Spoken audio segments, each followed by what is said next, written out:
Salam sejahtera semua. Bertemu kembali kita pada rancangan Buat Bicara hari ini. Sempena Hari Alam Sekitar Sedunia yang telah jatuh pada hari ini, saya ingin ada satu persoalan yang bermain di fikiran saya, iaitu mengenai pencemaran laut atau marine pollution. Kita melihat setiap berita yang dikeluarkan oleh di kaca TV setiap hari mengenai pencemaran laut. Setiap hari ada je berita tentang pencemaran laut, iaitu berkaitan dengan tumpahan minyak, penggunaan alat penangkapan yang tidak efisien, penggunaan mikroplastik yang ada di darat ini dibuang di sungai ataupun di laut. Oleh itu, sama-sama kita pada hari ini adalah seorang yang pakar tentang bidang marin, iaitu Ahmad Farhan Ahmad Fauzi. Saya ingin menanyakan kepada Encik Ahmad Farhan tentang kesan daripada pencemaran laut ini terhadap akuatik, terutama kepada ikan-ikan, tumbuhan, koral dan struktur dalam kawasan air itu sendiri. Itu maksud saya dengan ini adalah macam saliniti adalah adakah ia akan berubah, ataupun pH air itu akan berubah, ataupun suhu yang kita tahu sekarang ini adalah pemanasan global sedang berlaku. Suhu tu sekarang di kutub utara dan kutub selatan nampaknya telah ais di situ telah cair, yang menyebabkan paras air laut telah meningkat. Apakah pandangan, apakah kesan lain yang boleh diberikan oleh Encik Farhan terhadap pencemaran laut ini yang akan merosakkan habitat-habitat lain? Silakan Encik Farhan. Bersama saya Ahmad Farhan bin Ahmad Fauzi, dan sekarang ini kita akan membincangkan beberapa kesan ataupun impak pencemaran marin ini kepada haiwan akuatik. Sebelum kita meneruskan perbincangan ini, seharusnya kita mengetahui dahulu beberapa faktor yang boleh menyebabkan pencemaran ini berlaku. Antara contoh-contohnya yang boleh menyebabkan pencemaran marin ini berlaku adalah disebabkan oleh aktiviti manusia sendiri, iaitu pembuangan sampah sarap, pembangunan industri ataupun aktiviti perkapalan dan sebagainya lagi. Akan tetapi fokus utama yang perlu kita ambil tahu di sini adalah aktiviti pembuangan sampah sarap yang semakin berleluasa. Telah direkodkan oleh jabatan di Amerika Syarikat, iaitu Jabatan Alam Sekitar. Mereka telah merekodkan bahawa 4.5 juta metrik ton sampah telah dibuang oleh manusia setiap tahun. Hal ini sangat membimbangkan sehingga menyebabkan haiwan akuatik terjejas dengan aktiviti ini. Sebagai contoh yang kita boleh ambil adalah penyu itu sendiri. Penyu telah tertelan plastik kerana mereka telah salah anggap bahawa plastik itu adalah sebagai makanan mereka, kerana makanan utama penyu adalah obor-obor. Selain itu, pelbagai haiwan akuatik seperti ikan ataupun burung-burung juga telah mati kerana mereka telah tertelan plastik dan telah menyebabkan mereka rasa kelaparan, kerana plastik telah memberi barang khasiat malah memberi keburukan lagi kepada badan mereka. Selain itu, plastik juga ataupun sampah sarap lain juga boleh menyebabkan organisma akuatik seperti penyu lemas kerana mereka tidak boleh mendapatkan oksigen di permukaan air. Haiwan akuatik juga akan terseksa sebelum mereka mati kerana perbuatan plastik ataupun sampah sarap ini menyebabkan mereka berasa lemas ataupun tercekik. Selain pada aktiviti ini, kita boleh lihat antara faktor utama juga adalah disebabkan oleh aktiviti perikanan sendiri. Aktiviti perikanan sendiri sebagai contohnya, pukat-pukat yang telah putus dan hanyut dalam air tidak diambil semula oleh nelayan, sehingga menyebabkan pukat-pukat ini tersangkut di ikan-ikan ataupun penyu. kesannya kepada haiwan-haiwan akuatik ini adalah haiwan akuatik ini tidak dapat mendapatkan sumber nutrien mereka ataupun makanan, dan mereka juga tidak dapat bergerak dan terperangkap di dalam pukat tersebut. Pukat ini kita sebut dalam istilah perikanan adalah ghost fishing. Aktiviti ini akan menyebabkan banyak haiwan ataupun organisma akuatik akan mati kerana mereka rasa tertekan dan kekurangan sumber makanan. Selain itu, aktiviti pencemaran ini juga adalah disebabkan oleh sampah, dan koral juga telah menerima kesan yang sangat hebat disebabkan oleh aktiviti pembuangan sampah sarap ini. Seperti yang kita tahu, plastik-plastik ini telah disebabkan oleh aktiviti manusia yang semakin berleluasa. Walaupun kita tahu plastik ini memberi kesan yang baik pada aktiviti manusia kerana mereka dapat memanjangkan hayat ataupun penggunaan kosmetik terutamanya, akan tetapi plastik ini juga memberi kesan buruk terutamanya kepada haiwan akuatik. Plastik ini telah menyebabkan kebanyakan terutamanya bahagian-bahagian terumbu karang, kerana interaksi antara terumbu karang dengan plastik telah menyebabkan terumbu karang ini mengalami coral bleaching.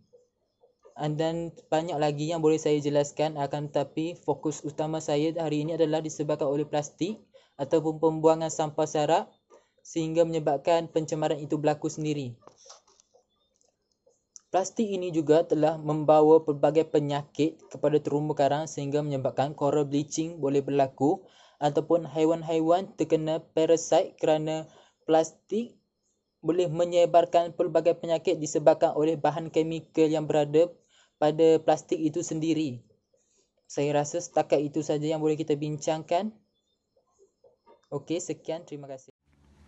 Okey Encik Farhan, boleh saya bertanya tentang pandangan Encik Farhan tentang langkah-langkah yang perlu dilakukan oleh pihak kerajaan sebagai manpower bagi satu kawasan, dengan mereka mempunyai kuasa-kuasa bidang-bidang untuk mengarahkan dan menyaman pihak-pihak tertentu yang melakukan pencemaran ini. Apakah tindakan pihak kerajaan untuk menyelesaikan masalah pencemaran laut ini? Boleh terangkan Encik Ahmad Farhan? Seterusnya, kita akan membincangkan perkara-perkara ataupun langkah yang boleh diambil oleh kerajaan untuk mengurangkan pencemaran ini daripada terus berlaku. Okey, langkah pertama yang boleh diambil oleh kerajaan adalah dengan menjalankan kempen. Kerajaan boleh berganding bahu ataupun bekerjasama dengan NGO-NGO yang terlibat dengan pencemaran ini untuk menjalankan kempen di kawasan-kawasan orang ramai ataupun kawasan tumpuan terutamanya, supaya mereka sedar tentang apa yang mereka lakukan dan mereka boleh mengurangkan terutamanya sekali pencemaran ini daripada terus berlaku. Hal ini kerana kerajaan merupakan barisan hadapan ataupun peranan yang paling penting kerana mereka mempunyai kuasa yang paling besar. Okey, langkah kedua yang boleh diambil oleh kerajaan adalah dengan menguatkuasakan undang-undang semula. Kerajaan perlu mengatur semula undang-undang yang sedia pakai ini kerana undang-undang ini terlalu relevan ataupun terlalu mudah sehingga kan manusia boleh mengambil mudah hal ini dan melakukan pencemaran sesuka hati mereka. Kerajaan seharusnya menaikkan lagi kadar saman ataupun tindakan-tindakan yang lebih berat terhadap pencemaran ataupun industri yang melakukan pencemaran. Sebagai contoh, kilang-kilang yang membuang kemikal-kemikal ke dalam lautan, kerajaan seharusnya menyaman mereka ataupun mengenakan beberapa tindakan yang lebih berat supaya mereka insaf ataupun mereka lebih berhati-hati di masa akan datang kerana mereka takut akan kerajaan dan undang-undang yang telah kerajaan guna pakai sekarang. Okey, langkah ketiga adalah dengan menyedarkan manusia ataupun menyekat penggunaan bahan plastik kerana plastik adalah punca utama kepada pencemaran marin. Kerajaan perlu menggunakan plastik yang boleh dikita semula kerana plastik mengambil masa sehingga ribuan tahun untuk lupus di dalam air ataupun tanah, dan dia juga memberikan kesan negatif yang sangat hebat kepada alam sekitar. Oleh itu, kerajaan boleh menjalankan aktiviti-aktiviti ataupun program seperti penggunaan plastik kital semula, di mana plastik ini boleh kital semula dalam masa mungkin setahun atau 2 tahun ataupun berbulan-bulan sahaja, kerana bahan-bahan seperti ini boleh sangat menyumbang kepada kesihatan marine kita. Kesihatan marine kita seharusnya dijaga dengan baik kerana sumber protein utama kita adalah daripada marine sendiri. Sekiranya kita tidak menjaga keadaan marine sekarang, bagaimanakah keadaan kita di masa akan datang kerana sumber protein kita semakin berkurangan. Selain itu, protein ataupun omega 3 daripada perikanan juga sendiri sangat membantu dalam aktiviti manusia. Sekiranya tidak ditangani sekarang aktiviti ini ataupun pencemaran yang semakin berleluasa ini, di hadapan kita mungkin tidak akan berpeluang untuk menikmati lagi keindahan-keindahan yang diciptakan oleh Tuhan ini, ataupun kita mungkin akan mengalami kesan-kesan yang sangat hebat seperti tsunami, kerana haiwan-haiwan terus semakin pupus dan sampah sendiri yang semakin memenuhi lautan kita. Saya rasa setakat itu saja saya. Sekian, terima kasih. Terima kasih atas perkongsian ilmu-ilmu ini, Encik Fahan. Saya ingin sebelum itu sebelum kita menutup forum kita pada hari ini, saya ingin menanyakan kepada Encik Fahan kesimpulan yang Encik Fahan boleh lakukan terhadap isu ini. Apa kesimpulan yang perlu dilakukan dan harus dilakukan oleh semua pihak, termasuk kerajaan, individu, swasta dan lain-lain lagi. Cuba jelaskan Encik Fahan kesimpulannya. Kesimpulan yang boleh saya buat daripada pencemaran marine ini adalah kerajaan ataupun manusia seharusnya lebih peka ataupun mengambil berat lagi dengan keadaan sekeliling, terutamanya marine, kerana marine adalah bahagian besar bumi ini dan seharusnya kita lebih menerokai dalam dan menjaga sumber khazanah yang telah kita ada sekarang ini. Sekiranya kita mengambil ringan ataupun tidak mengambil peduli dengan hal-hal yang berlaku sekarang ini, keadaan hadapan semakin akan menjadi lebih buruk kerana keadaan marine ini semakin musnah disebabkan oleh aktiviti manusia sendiri. Manusia seharusnya lebih bertanggungjawab dengan membersihkan ataupun lebih menyokong kerajaan untuk dalam usaha mereka untuk melindungi marine ataupun haiwan akuatik terutamanya, supaya manusia sendiri boleh menikmati sumber-sumber daripada haiwan akuatik ini. Sekian, terima kasih. Saya sangat bersetuju dengan apa yang dikongsikan dengan Encik Fahan. Bagi pendapat saya, alam ini adalah alam ciptaan Tuhan. Oleh itu, alam ini kita perlu jaga sama-sama. Termasuklah haiwan-haiwan pun kita perlu sayang. Ini kan juga laut. Laut ini ibarat rumah kedua kita. Jika tiada laut, jika tiada air, maka manusia ini tidak akan makan dan minum.